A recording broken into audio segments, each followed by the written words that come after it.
I'm here with John Ortberg, senior pastor at Menlo Church and author of many best-selling books, including The Life You've Always Wanted and Who Is This Man? John will also serve as our keynote speaker at the Buechner Writers Workshop at Fuller Theological Seminary. Thank you, John, for joining us today. It's a big gift. Thanks for being able to have this chat, Brian. As you know, Frederick Buechner will soon be turning 90 years old. Is there anything you'd like to wish him for this great milestone? A, it's hard to believe. B, it makes me feel old, although I'm not quite 90 yet. I hope he is having days of enormous joy. There are a few people who have written about life and joy with greater skill than Fred, so I hope he is experiencing in his own life, in his own mind, in his own heart, at least a little echo of the joy that he has brought to so many of us who read him. Thank you, John. I'm sure Mr. Buechner will greatly appreciate hearing from you. Next, can you tell me how you first learned about Mr. Buechner? I can't remember a time when I didn't know about Mr. Buechner. So I have seen his books around for about as long as I can remember. I expect probably when I was in college. I actually attended Wheaton College, and several years after I had been there, Mr. Buechner spent some time on campus as kind of a visiting writer, scholar in residence. So I think it would have been there, but I couldn't pinpoint it. What have you found attracts you the most about his writing? Oh, gosh. It's more like what doesn't. He has a wonderful sense of eloquence, and I love the style of his writing. I love the thoughtfulness of it. I grew up in a Christian home in kind of general white bread evangelicalism, and so we had lots of people that communicated a lot, but not a lot of folks who were great thinkers and not a lot of people who were artists. And he was an artist, and so to read somebody who is able to articulate faith, the faith, and not just that, but life, and how does life work, and how to think about God, and how to think about the Bible with a sense of honesty, of great openness to follow the truth wherever it leads, of a deep longing. One of the things that I remember reading in his works a long time ago was how hard he would work to not be sentimental. And I had not thought much before about the difference between the emotion that is intrinsically attached to certain thoughts, deep thoughts, wonderful thoughts, the difference between that and sentimentality that can manipulate thoughts or indulge trying to experience certain emotions. And he has a way of writing that touches the heart, but that always goes through the mind so that it never feels manipulative. Thank you, John. That's wonderful. How would you say that Mr. Buechner's writing has influenced your own writing or preaching career? He's influenced my career in giving me a very high bar, not to try to clear, but to just at least admire. I remember reading the account of his conversion, where he talks about hearing this great preacher in New York and hearing a phrase that he's not even sure was actually said, or at least it wasn't in the initial manuscript, about Jesus being crowned, and it's this combination that catches you by surprise when you get to the last item in it. And so he has a way, when he would preach, but also when he would write, of being able to touch that part of us that longs for a deeper reality. I remember another passage where he has this great section about the Bible, and he says the Bible is not, first of all, a book of rules or morality. It's a book about how things are. And that many of Jesus' observations are not really directions, though we often treat them that way. But they're statements like, if you want to find your life, you have to lose it. That's just an observation about the way that things are. And so I think his ability to get readers to think again, and to think very deeply, and to do that by being very honest and very curious and thoughtful about the text of Scripture and the nature of life itself, is something that I find enormously helpful and very inspiring, and have tried to move towards as best I can. Out of Mr. Buechner's books, are there any that have particularly been very meaningful for you? One of his books that I have especially loved and that I return to continually through the years is Telling the Truth. The gospel is tragedy, comedy, and fairy tale. And I think partly because I preach, that's my primary day job, and partly because he is a preacher and a writer.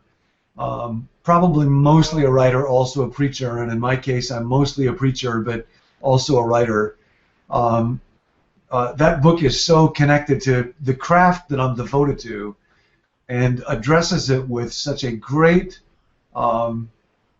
level of freshness and excellence that I come back to it over and over. And he is talking about the person of the preacher and the way that he frames the book in that way and the way that he will be able to walk through Oz or King Lear, or then when he gets to the notion of fairy tale and what are the aspects of fairy tale that point us to the gospel, the insistence that there is another world and it's real and it's far closer to us than we can imagine, although we're not able to control it and we have access to it only as we're invited into it, not by something that we can force or manufacture, and that it involves somehow coming to our real selves and our real names. There's a kind of magic to that and a kind of naming of what it is behind the gospel that enchants us in the best sense, that I find super helpful for preaching and for writing, but even more than that, just for my faith. I'll find that as I read those books, those words, I will think to myself, yeah, that's what I believe, that's why I believe. So more broadly speaking, what influence would you say that Mr. Buechner has had on Christianity and the world at large? You know, one of the shifts in the New Testament from the Old Testament is when Jesus is talking about the great command to love God, and in addition to loving God with all of our heart and soul and strength, he includes the word mind. We're to love God with all our mind. And I think Mr. Buechner has impacted the church at large, the church around the world, by encouraging us to love God with all our mind. I remember listening to a lecture that he gave one time where he just quoted passages from books that had moved him deeply or touched him deeply. And there was one from a book by George MacDonald, Thomas Wingfold's Curate. And when he read that section of that book, I was driving a car, I still remember this, and hearing the way that he read that passage and the words in that passage, I was so moved, I had to pull the car over to the side of the road because I was just weeping as he read it. And so I thought, I have to read that book, and that became a very formative book for me. And I think if you were to count up all of the books read by all of the people who entered them because they first encountered them in Fred Buechner, you'd be counting for a long, long time. So I think he has made the faith a more thoughtful faith. I think he has caused it to be expressed with a lot more beauty and a lot more depth. And I think that partly because of his own family background and the way in which he came to faith, he's able to speak the language of faith without the kind of lisp that infects a lot of us who grew up with the faith. And so he's able to communicate thoughts about God and life and faith to people who would consider themselves outside the faith in ways that a lot of us are not able to do, but that needs to be done. If you were to sum up Fred in a few words, what would you say? One would have to be wise. He is somebody who in all of his books reflects a mindset of intense curiosity and an ability to observe that goes beneath the surface, and thinks through thoughts before they actually get written down, and it causes you to think in a way that you wouldn't otherwise. So I would say he's a person of immense wisdom, also very deep humility. He is accomplished at a level of very few human beings on the planet, and what he has achieved, what he has learned, the tables at which he has sat, the achievements that he has piled up, the awards that he's won, the places where he's been invited, have been very, very striking. But his voice, when you read him, is one that reflects the sense of somebody who's very aware of his own flaws, who will name very quickly the fears that he has or the limitations that he has, so that when I read him, I actually feel like this is somebody to whom I can relate, with whom I feel like I could be a friend. And so a deep humility, and then the other word that I think I would probably use is honest. I think for a lot of us who are people of faith, and especially for those of us who see ourselves as preachers, we can feel, I know I can feel, a need or a burden to try to convince people of the truth of what I'm saying, and I can try to make it feel like I'm more persuaded or more convinced or more certain of what I'm saying than I actually am.